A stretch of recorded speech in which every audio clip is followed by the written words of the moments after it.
ऋषि भरत कौशलपुर आए, समाचार सब गुर ही सुनाए। पुनि मंदिर में बात जनाई, आवत नगर कुशल रघुराई। सुनत सकल जननी उठिधाई, कही प्रभु कुशल भरत समुझाई।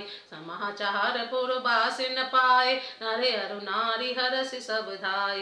तदि दुर्वारोचन फल फूला, नव तुलसी दल मंगल मूला। बड़ी बड़ी हेम धार भामिनी, गावत चली सिंदूर गामिनी।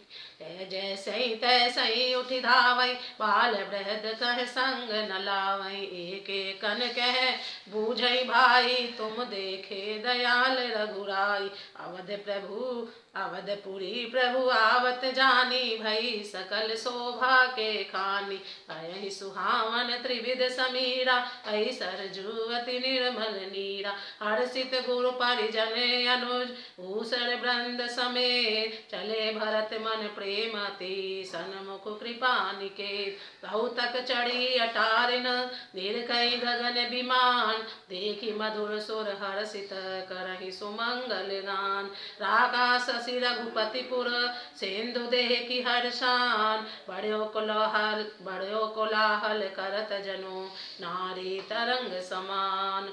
इधर भरत जी भी हर्षित होकर अयोध्यापुरी में आए। उन्होंने गुरु जी को सब समाचार सुनाया। फिर राजमहल में खबर जनाई कि श्री रघुनाथ जी कुशल पूर्वक नगर को आ रहे हैं। खबर सुनते ही सब माताएं उठ दौड़ी। भरत जी ने प्रभु की कुशल कहकर सबको समझाया।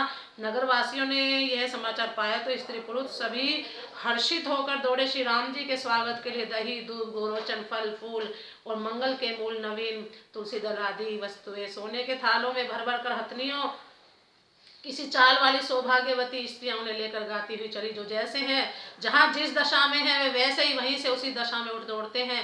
देर हो जाने के डर से बालकों और बूढ़ों को कोई साथ नहीं लेते। एक दूसरे से पूछते, भाई तुमने दयालु श्री रघुनाथ जी को देखा है? प्रभु को आते जानकर अवधपुरी संपूर्ण शोभाओं की खान होगी। तीनों प्रकार की सुंदर वायु बहने लगी। सरयू जी अति निर्मल जल वाली होगी, अर्थात सरयू जी का जल अत्यंत निर्मल हो गया। गुरु वशिष्ठ जी, कुटुंबी और छोटे भाई शत्रुघ्न तथा ब्राह्मणों के समूह के साथ हर्षित होकर भरत जी अत्यंत प्रेम पूर्ण मन में से कृपा धाम श्री राम जी के सामने अर्थात उनकी अवगाहनी के लिए चले। बहुत सी स्त्रियां टारियों पर चढ़ी आकाश में विमान देख रही हैं। उसे देखकर हर्षित होकर मीठे स्वर से सुंदर मंगल गीत गा रहे हैं। श्री रघुनाथ जी पूर्णिमा के चंद्रमा हैं तथा अवधपुरी समुद्र है, जो उस पूर्ण चंद्र को देखकर हर्षित हो रहा है और शोर करता हुआ बढ़ रहा है। इधर उधर दौड़ती हुई स्त्रियां उसकी तरंगों के समान लगती हैं। यहाँ भानुकल कमल दिवाकर, कपिन दिखावत नगर मनोहर। सुन कपीस अंगद लंकेशा, पावन पुरी रुचिर यह देशा।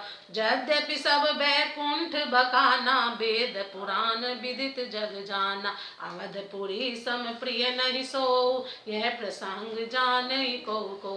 जन्म भूमि मरपुरी सुहावनी, उत्तर दिशि बहु सरजू पावनी। जाम जनते बिनहि प्रयासा, मम समीप नर पावहि बासा। अति प्रिय मोहि इहाँ के बासी, मम धाम दाहपुरी सुख राशि। हर से सब कपि मुनि प्रभु बानी, धन्य अवध जो राम बखानी। आवत देखी लोग सब कृपा सिंधु भगवान, नगर निकट प्रभु प्रेरऊ, उतरऊ भूमि विमान। उतरि कहऊँ प्रभु पुष्प कही, तुम कुबेर पहि जाऊ। प्रेरित राम चले सो, हर्ष बिरह अति दाहु। यहाँ विमान पर से सूर्य कुल रूपी कमल के प्रफुल्लित करने वाले सूर्य श्री राम जी वानरों को मनोहर नगर दिखला रहे हैं। वे कहते हैं, सुग्रीव हे अंगद हे लंकापति विभीषण, सुनो यह पूरी पवित्र और यह देश सुंदर है। यद्यपि सबने बैकुंठ की बड़ाई की है, यह वेद पुराणों में प्रसिद्ध है और जगत जानता है, परंतु अवधपुरी के समान मुझे वह भी प्रिय नहीं है। यह बात भेद कोई कोई बिरले ही जानते हैं। यह सुहावनी पुरी मेरी जन्मभूमि है। इसके उत्तर दिशा में जीवों को पवित्र करने वाली सरयू नदी बहती है, जिसमें स्नान करने से मनुष्य बिना ही परिश्रम मेरे समीप निवास सामीप्य मुक्ति पा जाते हैं। यहाँ के निवासी मुझे बहुत ही प्रिय है। यह पूरी सुख की राशि और मेरे परम धाम को देने वाली प्रभु की वाणी सुनकर सब वानर हर्षित हुए और कहने लगे कि जिस अवध की स्वयं श्री राम जी ने बड़ाई की वह अवश्य ही धन्य है। कृपा सागर भगवान श्री रामचंद्र जी ने सब लोगों को आते देखा तो प्रभु ने विमान को नगर के समीप उतरने की प्रेरणा दी तब वह पृथ्वी पर उतरा। विमान से उतरकर प्रभु ने पुष्पक विमान से कहा कि तुम अब कुबेर के पास जाओ। श्री राम जी की प्रेरणा से वह चला। उसे अपने स्वामी के पास जाने का हर्ष और प्रभु श्री रामचंद्र जी से अलग होने का अत्यंत दुख भी। आए भरत सहंग सब लोगा, कृष तन श्री रघुबीर वियोगा।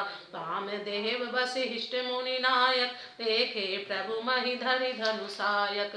धाई धरे गुरु चरण सरोरु, अनुज सहित अति पुलक तनोरो। भेटी कुशल भुजि मुनि राया, तुम हमरे कुशल तुम्हारे निदाया। सकल द्विजन मिली न्याय माथा, धर्म धुरंधर रघुकुल नाथा। कहे भरत मुनि प्रभु पद पंकज, नमत जिन्है सुर मुनि शंकर। करे भूमि नहीं उठत उठाए, पर करि कृपा सिंदूर लाए। श्यामल गात रोम बैठाड़े, नव राजीव नयन जल बाड़े। राजीव लोचन स्रवत जल तन, ललित पुल कावली बनी। अति प्रेम हृदय लगाई, अनुजहि मिले प्रभु त्रिभुवन धनी। प्रभु मिलत अनुजहि सोह मोपहि, जाति नहीं उपमा कही। जनु प्रेम हर सिंगार, तनु धरि मिले बर सुस मालही। बूझत कृपा निधि कुशल भरतहि, वचन बेगिन आवही।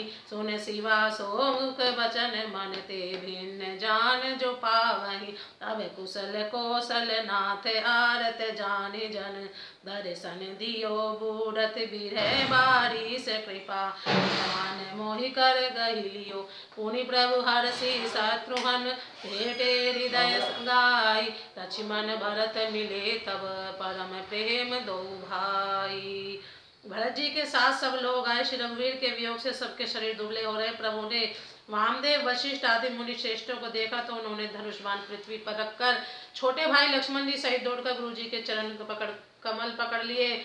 उनके रोम रोम अत्यंत पुलकित हो रहे। मुनिराज वशिष्ठ जी ने उठाकर उन्हें गले लगाकर कुशल पूछी। प्रभु ने कहा, आपकी ही दया से हमारी कुशल धर्म की दूरी धारण करने वाले रघुकुल के स्वामी श्री राम जी ने सब ब्राह्मणों से मिलकर उन्हें मस्तक नवाया। फिर भरत जी ने प्रभु के चरण कमल पकड़े और जिन्हें देवता मुनि शंकर जी ब्रह्मा जी भी नमस्कार करते हैं। भरत जी पृथ्वी पर पड़े, उठाए उठते नहीं।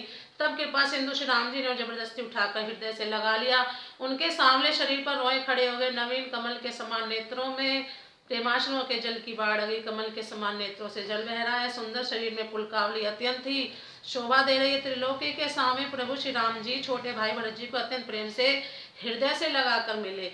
भाई से मिलते समय प्रभु जैसे शोभित हो रहे हैं, उसकी उपमा मुझसे नहीं कही जाती। मानो प्रेम और श्रृंगार शरीर धारण किए मिले और श्रेष्ठ शोभा को प्राप्त हुए। कृपा निधान श्री राम जी भरत जी से कुशल पूछते, परंतु आनंदवश भरत जी के मुख से वचन शीघ्र नहीं निकलते। शिव जी ने कहा, हे पार्वती सुनो, वह सुख जो उस समय भरत जी को मिल रहा था, वचन और मन से परे उसे वही जानता है जो उसे पाता है। भरत जी ने कहा, हे कौशलनाथ, आपने आर्त दुखी जानकर दास को दर्शन दिए, इससे अब कुशल है। विरह समुद्र में डूबते हुए मुझको कृपा निधान ने हाथ पकड़कर बचा लिया। फिर प्रभु हर्षित होकर शत्रुघ्न जी को हृदय से लगाकर उनसे मिले।